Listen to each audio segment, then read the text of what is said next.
ஒன்று சாமுவேல் அதிகாரம் 15. அமலேக்கியருக்கு எதிராக போர்.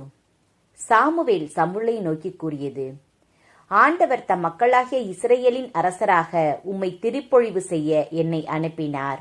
ஆகவே இப்போது ஆண்டவரின் வார்த்தையை கேளும். படைகளின் ஆண்டவர் இவ்வாறு கூறுகிறார்: இஸ்ரவேலர் எகிப்தினின்று வெளிவந்த போது அமலேக்கியர் அவர்களை வழிமறித்ததற்காக அவர்களை நான் தண்டிக்கப் போகிறேன். ஆகவே சென்று அமலேக்கியரை தாக்கி அவர்கள் உடைமைகள் அனைத்தையும் அழித்தொழியும். அவர்கள் மீது இரக்கம் காட்டாமல் ஆண்களையும் பெண்களையும் பிள்ளைகளையும் பாலகர்களையும் மாடுகள் ஆடுகள் ஒட்டகங்கள் கழுதைகள் அனைத்தையும் கொன்றுவிடும். சவுல் வீரர்களை திரட்டி அவர்களை தெலாயிமில் கணக்கெடுத்தார். 2,00,000 காலார் படையினரும் 10,000 யூதாவினரும் இருந்தனர். சவுல் அமலேக்கியரின் நகரை வந்தடைந்து ஒரு பள்ளத்தாக்கில் பதுங்கியிருந்தார். சவுல் கேனியரை நோக்கி: இஸ்ரேல் மக்கள் அனைவருக்கும் அவர்கள் எகிப்தினின்று வெளிவந்த போது நீங்கள் இரக்கம் காட்டினீர்கள். ஆகவே நீங்கள் அமலேக்கியரிடமிருந்து விலகிச் சென்று விடுங்கள். ஏனெனில் அவர்களோடு உங்களையும் நான் அழிக்க வேண்டியிருக்கும் என்றார். எனவே கேனியர் அமலேக்கியரிடமிருந்து விலகிச் சென்றனர். பின்னர் சவுல் அபிலா தொடங்கி எகிப்துக்கு கிழக்கே இருக்கும் சூருக்கு செல்லும் எல்லை வரை இருந்த அமலேக்கியரை தாக்கினார். அமலேக்கியரின் மன்னன் ஆககை அவர் உயிரோடு பிடித்தார். ஆனால் மக்கள் அனைவரையும் வாளுக்கு இரையாக்கினார். சவுலும் வீரர்களும் ஆகாகை கொல்லாமல் விட்டனர். மேலும் ஆடு மாடுகள் முதல் தரமானவைகளையும் 2ஆம் தரமானவைகளையும் ஆட்டுக்குட்டிகளையும் நல்லது அனைத்தையும் அழிக்கவில்லை. அற்பமானவைகளையும் பயனற்றவைகளையும் முற்றிலும் அழித்து போட்டனர். அரசர் சவுல் புறக்கணிக்கப்படல். அப்போது ஆண்டவரின் வார்த்தை சாமுவேலுக்கு அருளப்பட்டது. அவர் கூறியது: சவுலை அரசனாக்கியதற்காக நான் வருந்துகிறேன். ஏனெனில் அவன் என்னை பின்பற்றாமல் விலகிவிட்டான். என் வார்த்தைகளின்படி நடக்கவில்லை. சாமுவேல் மனம் வருந்தி இரவெல்லாம் ஆண்டவரிடம் மன்றாடினார்.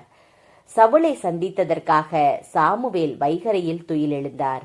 அப்போது சவுல் கார்மேலுக்கு வந்ததாகவும் தமக்கென ஒரு நினைவு சின்னம் அமைத்ததாகவும் கில்காலுக்கு கடந்து சென்று விட்டதாகவும் சாமுவேலுக்கு தெரிவிக்கப்பட்டது. சாமுவேல் சவுலிடம் வந்தார். சவுல் அவரை நோக்கி: நீர் ஆண்டவரால் ஆசீர் பெற்றவர். ஆண்டவரின் வார்த்தையை நான் நிறைவேற்றிவிட்டேன் என்றார். அதற்கு சாமுவேல்: அப்படியானால் நான் கேட்கும் ஆடுகளின் ஒளியும் மாடுகளின் இரைச்சலும் என்ன என்று கேட்டார். சவுல் மறுமொழியாக: அவை அமலேக்கியரிடமிருந்து கொண்டு வரப்பட்டவை. வீரர்கள் முதல் தரமான ஆடுகளையும் மாடுகளையும் கடவுளாகிய உம் ஆண்டவருக்கு பலி செலுத்துவதற்காக விட்டு வைத்துள்ளனர். எஞ்சியவற்றை நாங்கள் முற்றிலும் அழித்து விட்டோம் என்றார். அப்போது சாமுவேல் சவுலை நோக்கி: நிறுத்தும். இன்றிரவு ஆண்டவர் எனக்கு கூறியவற்றை உமக்கு சொல்கிறேன் என சவுல் சொல்லுங்கள் என்றார். சாமுவேல் கூறியது: நீர் உமது பார்வைக்கே சிறியவராயிருந்த போதல்லவா இஸ்ரேல் குலங்களுக்கு தலைவரானீர். ஆண்டவரும் உம்மை இஸ்ரேலின் அரசராக திருப்பொழிவு செய்தார். ஆண்டவர் உமக்கு வழிகாட்டி, நீ சென்று அந்த பாவிகளான அமலேக்கியரை அழித்துவிட்டு வா. இறுதி வரை போரிட்டு அவர்களை ஒழித்துவிடு என்று சொன்னார். அப்படி இருக்க நீர் ஏன் ஆண்டவரின் குரலுக்கு செவி கொடுக்கவில்லை? கொள்ளை பொருள் மீது பாய்ந்த ஆண்டவரின் பார்வையில் தீயதனப்பட்டதை செய்ததேன்? அதற்கு சவுல் சாமுவேலை நோக்கி: ஆண்டவரின் குரலுக்கு நான் செவி கொடுத்தேன். அவர் காட்டிய வழியிலும் சென்றேன். அமலேக்கியரின் மன்னன் ஆகாகை கொண்டு வந்தேன். ஆனால் அமலேக்கியரை அழித்துவிட்டேன். ஆனால் வீரர்கள் உம் கடவுளாகிய ஆண்டவருக்கு கில்காலில் பலி செலுத்த தடை செய்யப்பட்ட கொள்ளை பொருள்களினின்று சிறந்த ஆடுகளையும் மாடுகளையும் கொண்டு வந்தனர் என்றார். அப்பொழுது சாமுவேல் கூறியது: ஆண்டவருக்கு மகிழ்ச்சி தருவது எரிபலிகள் பிறப்பலிகள் செலுத்துவதா? அவரது குரலுக்கு கீழ்ப்படிவதா? கீழ்ப்படிதல் பலியை விட சிறந்தது. கீழ்ப்படிதல் ஆட்டுக்கிடாய்களின் கொழுப்பை விட மேலானது. கலகம் சூனியத்திற்கு நிகரான பாவம். முரட்டுத்தனம் சிலை வழிபாட்டிற்கு ஒப்பான குற்றம். நீர் ஆண்டவரின் வார்த்தையை புறக்கணித்தீர். அவரும் உம்மை அரச பதவியினின்று நீக்கிவிட்டார். அப்போது சவுல் சாமுவேலை நோக்கி: நான் பாவம் செய்துவிட்டேன். வீரர்களுக்கு அஞ்சி அவர்களின் குரலுக்கு செவி கொடுத்து ஆண்டவரின் வாய்மொழியையும் உம் வார்த்தையையும் மீறிவிட்டேன். தயை கூர்ந்து இப்போது என் பாவத்தை மன்னியும், என்னோடு திரும்பி வாரும், நான் ஆண்டவரை பணிந்து தொழுவேன் என்றார். அப்போது சாமுவேல் சவுலிடம், நீர் ஆண்டவரின் வார்த்தையை புறக்கணித்து விட்டதாலும் ஆண்டவர் இஸ்ரேல் மீது அரசு செலுத்துவதினின்று உம்மை விலக்கிவிட்டதாலும் நான் உம்மோடு திரும்பி வரமாட்டேன் என்றார். சாமுவேல் செல்ல திரும்பிய போது சவுல் அவரது ஆடையின் விளிம்பை பிடிக்க அது கிழிந்தது. அப்போது சாமுவேல், ஆண்டவர் இன்று இஸ்ரேல் அரசை உம்மிடமிருந்து கிழித்து உம்மைவிட சிறந்த உமக்கு நெருங்கியவன் ஒருவனுக்கு அதை தந்துவிட்டார். மேலும் இஸ்ரேலின் மாட்சி ஏமாற்ற மாட்டார், மனம் மாறவும் மாட்டார். மனம் மாறுவதற்கு அவர் என்ன மனிதரா என்று அவரிடம் கூறினார்.